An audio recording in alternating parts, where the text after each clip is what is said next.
We're going in a different direction," he said, not even looking up from his laptop. The words hit me like a slap. I stood there frozen, clutching the stupid little cupcake I'd brought to share with the team. My birthday cupcake. "I don't understand," I said, my voice smaller than I wanted it to be. The Westlake account had just renewed at double their previous commitment. The other big client was finally on board after 2 years of pitching. We were about to close another huge account next week. He sighed and finally looked up, clearly annoyed at having to explain himself. His eyes lingered on the cupcake in my hand, a small pink thing with a single unlit candle, before dismissing it as unimportant. "Look, you've done fine work. But the company needs fresh energy. New perspectives." He gestured toward the glass-walled conference room where a young man in an expensive suit was chatting with the CFO. "My nephew just finished his MBA. Top of his class. He's got some innovative ideas for our client acquisition strategy." The nephew. Of course it was his nephew. My throat tightened as I watched the guy laugh at something, all confidence and connections and absolutely zero experience. 2 years ago, he was introduced as an intern. The kid who couldn't figure out how to use the copy machine was now taking my clients, my accounts, my life. "You want me to hand over everything to him today?" I asked, still not quite believing this was happening. "HR has prepared your separation package. Very generous, considering." His tone suggested he was doing me a favor. "We'll need your laptop, phone, and keycard before you leave. He'll reach out to your clients this afternoon to introduce himself." 7 years. 7 years I'd given to this company. Nights, weekends, missed family gatherings. The Christmas I spent in a hotel room in Cincinnati because a deal couldn't wait until after the holidays. The relationship that fell apart because I was never home. All for this moment. Standing in my boss's office on my 34th birthday. Being replaced by his nephew. I didn't cry. Somehow that felt important, not letting him see me cry. "Of course," I said, placing the cupcake carefully on the edge of his desk. "I'll clean out my office." As I turned to leave, he called after me. "Oh, and let's make this transition smooth, all right? Professional. I'd hate for this to affect your references." The threat was clear. Play nice, or he'd make sure I never worked in this industry again. I nodded, numb, and walked out. 2 hours later, I sat in my car in the parking garage, surrounded by cardboard boxes containing 7 years of my life, photos, awards, the jade plant I'd kept alive since my first day.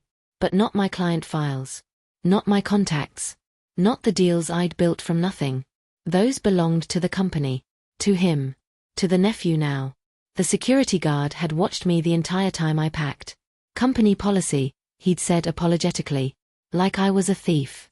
I pressed my forehead against the steering wheel and finally let myself feel it all. Rage. Humiliation. Betrayal. The absolute unfairness of it. I had generated $4.7 million in revenue last year alone, the highest in the company's history. And this was my reward. When he hired me 7 years ago, I was desperate. Fresh out of a divorce that left me with nothing but debt. Sleeping on my sister's couch. Applying for any job I could find. The position paid less than I needed. But it was something. A foot in the door. I still remember his words in that first interview. "We're like family here." What a joke that seems like now. Back then, I believed it. I believed in the company. In the work. In myself. I stayed late, learning everything I could. I volunteered for the accounts nobody wanted. The small businesses, the difficult clients, the long shots. I built relationships hour by hour, call by call. There was no magic to it. Just hard work and genuine care. I remembered their kids' names. Their hobbies. Their concerns. I followed up. I called when I said I would. I told them the truth, even when it wasn't what they wanted to hear. Especially then. 2 years in, I landed the Westlake account. My first big win. They were a mid-sized manufacturing company looking to overhaul their entire supply chain management system. Their CEO had been burned by consultants before. "Why should I trust you?" she asked me bluntly during our 3rd meeting. "You shouldn't," I said. "Not yet. Trust comes with delivery." She smiled at that. It was the beginning of a partnership that would eventually be worth millions to the company. After Westlake came another big name, then the next, then a dozen others. My client list grew. So did the revenue I generated. My salary increased too, but never in proportion to what I brought in. When I asked for a raise last year, showing him the numbers, the growth, the client retention rates, he looked pained. Times are tight. We're all making sacrifices. 2 weeks later, he drove up in a new Tesla. I should have seen it then. Maybe I did. But I ignored it. I had put too much of myself into this job to acknowledge what was happening. My clients needed me. The projects needed me. I told myself that was enough. The Christmas party last year, that's when I first noticed the nephew hanging around the executive meetings. Being introduced to our biggest clients at the holiday gala. The way my boss would casually drop into conversation, he had an interesting perspective on this. I felt a twist of unease but pushed it away. I was bringing in record numbers. My client satisfaction scores were perfect. My position was secure. Wasn't it? Then came the little things. Meetings I wasn't invited to. Decisions made without my input. Email chains where my name was mysteriously absent. Requests for a quick overview of my client strategies for the quarterly report. Always with that same pleasant, empty smile. In February, the Westlake CEO called me, confused. "Is there someone new working on our account?" she asked. "My boss introduced me to his nephew yesterday." "Just supporting staff," I lied, my stomach sinking. "Nothing to worry about. I'm still your point person." But I was worried. Very worried. I started keeping better records after that. Every email. Every contract. Every conversation. I backed up client communications. I documented my processes. My strategies. My relationships. Not for the company. For myself. A quiet insurance policy I hoped I'd never need. I also started reaching out to my clients differently. More personal connections. Coffee meetings without the company logo hovering in the background. Texts instead of emails on the company system. Building relationships that existed outside the confines of the company. Was that wrong? Maybe. Probably. But somewhere deep down, I knew what was coming. The big account deal was the tipping point. A year of work. Countless meetings, proposals, revisions. Nights spent rehearsing presentations in hotel room mirrors. All to land a contract that would transform both their business and ours. The day they finally signed, the entire executive team went out to celebrate. I wasn't invited. I found out about it from someone in accounting who asked how the champagne toast had been. "What champagne toast?" I asked. Her face told me everything I needed to know. That night, alone in my apartment, I pulled out my laptop and started making plans, not for revenge, not yet, just for survival. I updated my resume. I looked at my savings and calculated how long I could last without a paycheck. I made a list of every client contact. I had every relationship I'd built, and I started making calls. Not job hunting, that would come later. These were different calls. "Hi, I just wanted to catch up, not about work, just, how are things with your daughter's college applications? Hey, I know it's after hours, but I remembered you mentioned that fishing trip. How was it?" One by one, I reached out to every major client I had worked with. Personal calls. Human connections. Reminding them, subtly, that they'd worked with me, not just with the company. That I was the one who understood their needs.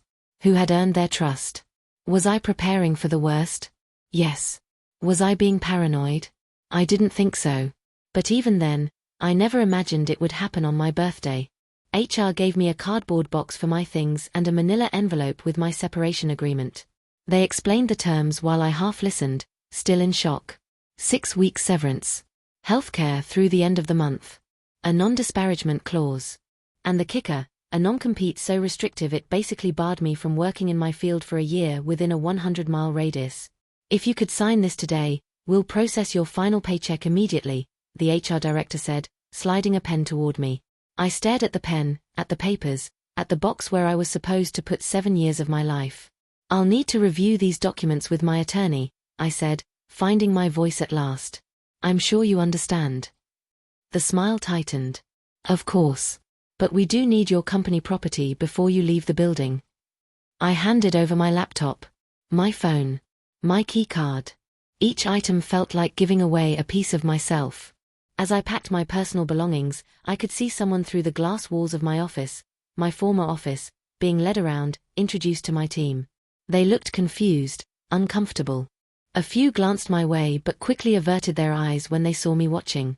Only one person, the one I'd worked most closely with, had the courage to come say goodbye. "This is wrong," the person whispered, helping me pack a photo frame. "After everything you've done for this place." I squeezed an arm. "It's business. Nothing personal." But it was personal. It was deeply, painfully personal. By the time I got to my car, my hands were shaking so badly I could barely get the key in the ignition. 7 years of my life, gone in an afternoon. And not just the job. The identity. The purpose. The future I thought I was building. I sat there, surrounded by my sad little boxes, and felt something crystallize inside me. Not just anger, something colder, clearer. They thought they could just replace me. That I was interchangeable. That the relationships I'd built, the trust I'd earned, the knowledge I carried, all of it, could be handed over to someone with a fresh MBA and the right last name. They were wrong. I pulled out my personal phone, not the company one I had just surrendered, and opened a document I'd created months ago. A document titled Plan B. I'd never actually intended to use it. It was just insurance. A way to feel less powerless in a company where I was becoming increasingly aware of my precarious position. But now, running my finger down the list of names and numbers, I felt a strange calm settle over me. They had taken my job, my clients, my reputation. But they'd forgotten something crucial. They'd forgotten what I kept. I drove home in a daze. The boxes from my office sat untouched in my trunk for 3 days. I couldn't bear to look at them. Instead, I pulled the blinds closed and disappeared into my apartment. I ignored calls from family and friends wondering why I wasn't at work. I ordered takeout I barely touched and stared at walls until my eyes burned. It wasn't just a job. It was 7 years of my life. My identity. The thing I was good at. On the 4th day, I woke up and realized I had to make a choice. I could stay in that dark apartment and let them win. Or I could do something about it. I showered for the first time in days. Put on real clothes. Made coffee. And then I opened my laptop and really looked at Plan B. The document contained contact information for every major client I had worked with. Not their company emails or office numbers, but their personal cell phones. Private emails. Even home addresses for some. It listed birthdays, spouse names, children's ages, personal interests, vulnerabilities, not the kind you exploit, but the kind you protect. The kind of things you know about people you actually care about. Next to each name were notes about their contract terms with the company. Renewal dates, pain points, services they needed but weren't getting, promises that had been made but never fulfilled. This wasn't just a contact list. It was a map of relationships. Real, human connections I had built over 7 years while others were off playing golf and buying new cars. I took a deep breath and made my first call. "Hi. Do you have a minute?" The voice on the other end immediately warmed. "I was just thinking about you. Someone reached out yesterday, said you'd left the company. What happened?" I chose my words carefully. The non-disparagement clause meant I couldn't badmouth anyone. "Someone decided to go in a different direction," I said simply. "I just wanted to call personally to thank you for the opportunity to work together these past years. It's meant a lot to me." "Well, this is unexpected," came the reply. I could hear the concern. "You've been our rock through this entire system transition. Is there anything I should know?" Again, I was careful. "I'm confident the company will continue providing services under your current contract. The new contact is very enthusiastic." The pause after enthusiastic said everything I couldn't. "Enthusiasm doesn't replace experience or trust," came the response. "Then, what are your plans now?" "I'm considering my options," I said. Which wasn't a lie. "Let's get coffee next week," the voice suggested. "Not as client and vendor, just as people who've worked closely for years." One by one, I made similar calls to my top clients. Not to poach them, that would violate the non-compete. Just to say goodbye. To express gratitude. To close loops. But a strange thing happened. Without me mentioning it, almost every conversation ended the same way: "Let's stay in touch. Keep me posted on your next move. I'd love to grab lunch soon." They cared about me, Not just as a service provider, but as a person. I'd built that. Me. Not the company. Not the person who replaced me. Maybe that was worth something. 2 weeks passed. I met with an employment attorney who reviewed my separation agreement. This non-compete is aggressive, the attorney said, frowning at the document.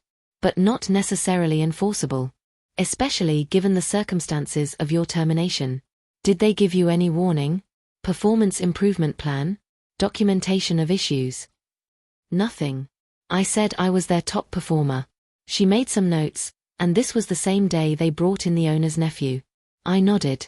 Interesting timing, she said with a small smile. Here's what I suggested. We drafted a counter-proposal.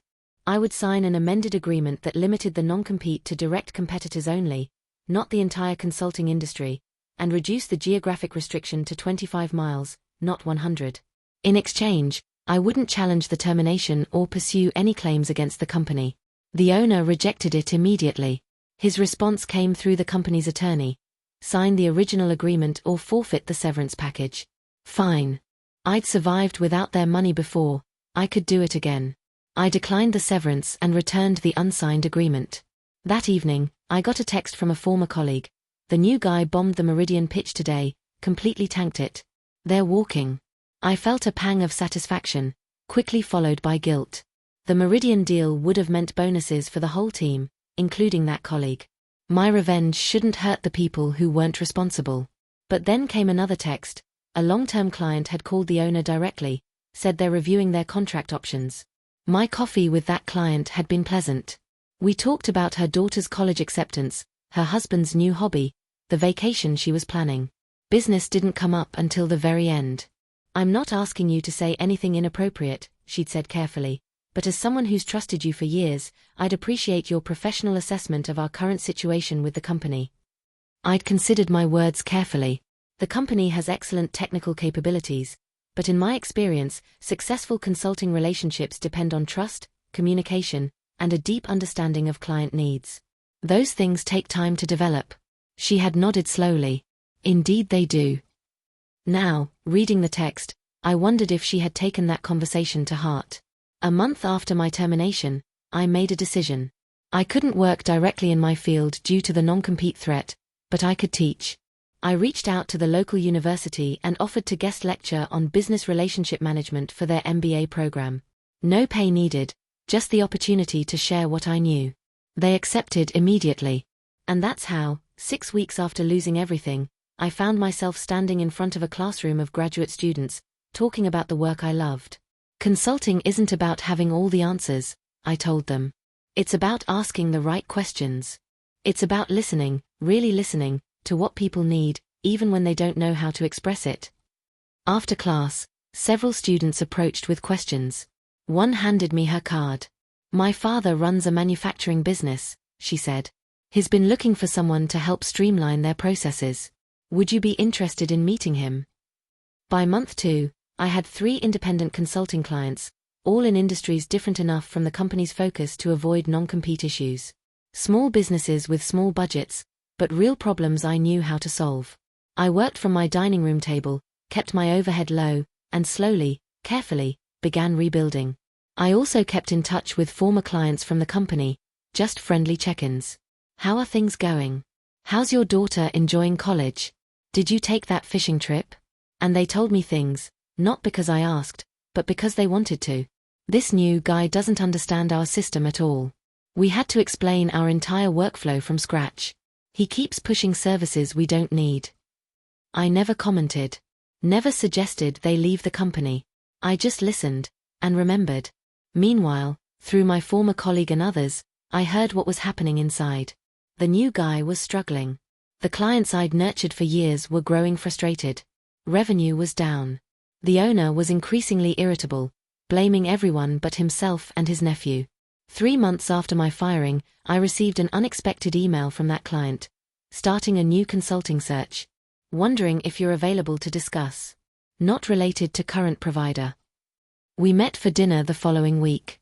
She didn't waste time. We're not renewing with them, she said bluntly.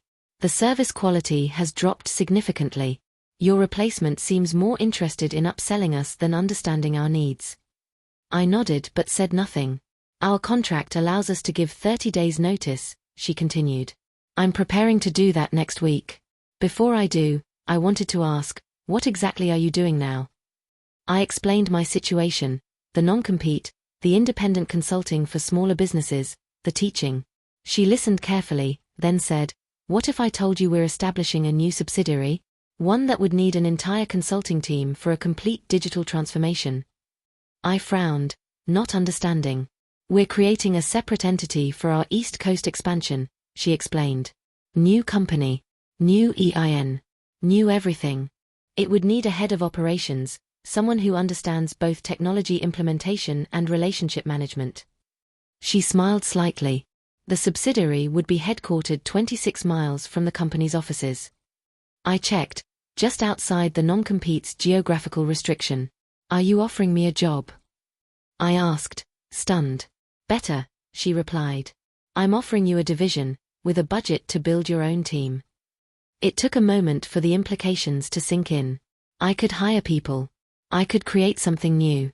And I could do it with real support behind me. Why? I finally asked. Why would you do this? She set down her fork. Because in business, as in life, how you treat people matters. The owner didn't just fire you, he showed me exactly who he is and how he operates. That's not someone I want managing my company's future. 2 weeks later, I accepted her offer. 1 month after that, I moved into a small but beautiful office 26.2 miles from their headquarters. The first person I hired was my former colleague. And then I waited. The revenge I'd initially fantasized about, the scorched earth, burn it all down kind, wasn't what happened. In the end, reality is more subtle, more complete. 6 months after my birthday firing, I sat in my new office reviewing applications for our growing team. My phone buzzed with a text from that colleague. Another client just gave notice to them.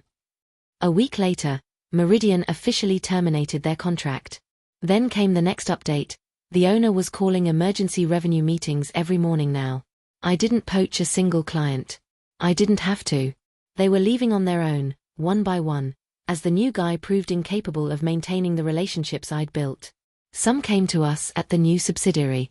Others went to different firms entirely. It didn't matter to me where they went. What mattered was that they were choosing what was right for their businesses. 9 months after my firing, I received a LinkedIn request from the owner. I accepted, out of curiosity. Minutes later, a message arrived. Would love to grab coffee and catch up. No agenda. Just 2 professionals reconnecting. I knew exactly what this was. The company was in trouble. He was desperate. And now he wanted me to bail him out, somehow. I agreed to meet, not for revenge, but for closure. We met at a coffee shop halfway between our offices. He looked terrible, thinner, grayer. The confident smirk replaced by weary tension around his eyes. You look well, he said after awkward greetings. I hear you're doing some interesting work with that new division. I nodded but offered nothing more. After painful small talk, he finally got to the point. Look, I may have been hasty in my decision last year. We've had some client retention issues since you left. Your replacement is talented, but still learning the ropes, he said. I sipped my coffee, waiting. I'm wondering if you might consider coming back, he continued, leaning forward. As a VP. Significant salary increase, of course. Corner office. Full benefits. We could really use your client relationship skills. And there it was, the moment I'd imagined for months. And there it was, the moment I'd imagined for months. Him needing me. Admitting, in his own way, that he'd made a mistake. In my darkest days after the firing, I'd fantasized about this exact moment. Telling him exactly where he could shove his offer, watching him squirm, making him beg. But sitting across from him now, I felt none of the satisfaction I'd anticipated. Just a calm certainty about who I was and what I'd built. Thank you for the offer, I said quietly, but I'm happy where I am. His face fell. We can negotiate the terms. Whatever you're being paid now, we can. I held up my hand. It's not about money. It never was. Then what? What do you want? There was genuine confusion in his voice. I studied him for a moment. He truly didn't understand. I wanted to be valued, I said simply. I wanted the work I did to matter. the relationships I built to be respected. Your work did matter, he insisted. That's why I'm here. That's why we need you back. I shook my head slowly. You only see the value now that it's gone. That's not the same thing. I gathered my things and stood up. No dramatic exit. No final cutting remark. Just the quiet dignity of someone who no longer needed his approval, or his company. I wish you and the company the best, I said. I really do. As I walked out, I felt his eyes on my back. 7 years ago, I'd sat in his office desperate for a job, for a chance. Now, I was walking away completely on my own terms. That was the revenge. Not destroying him. Not taking his clients. Not exposing the nepotism. Just building something better. Something he couldn't touch or take credit for. Something that proved, definitively, that my success had never been about him or that company. It had always been about me. 3 months later, I heard through a former colleague that the company was being acquired by a larger firm. He was being replaced as CEO. His nephew was transitioning into a special projects role, corporate speak for being sidelined. I felt no joy at the news. No vindication. Just a quiet acknowledgement that consequences eventually find everyone. On my 35th birthday, exactly 1 year after the firing, I brought cupcakes to my team. As we celebrated in our bright office, my office, with my team, living out my vision, I realized something profound. The best revenge isn't making others suffer for what they did to you. It's living so well that what they did doesn't matter anymore.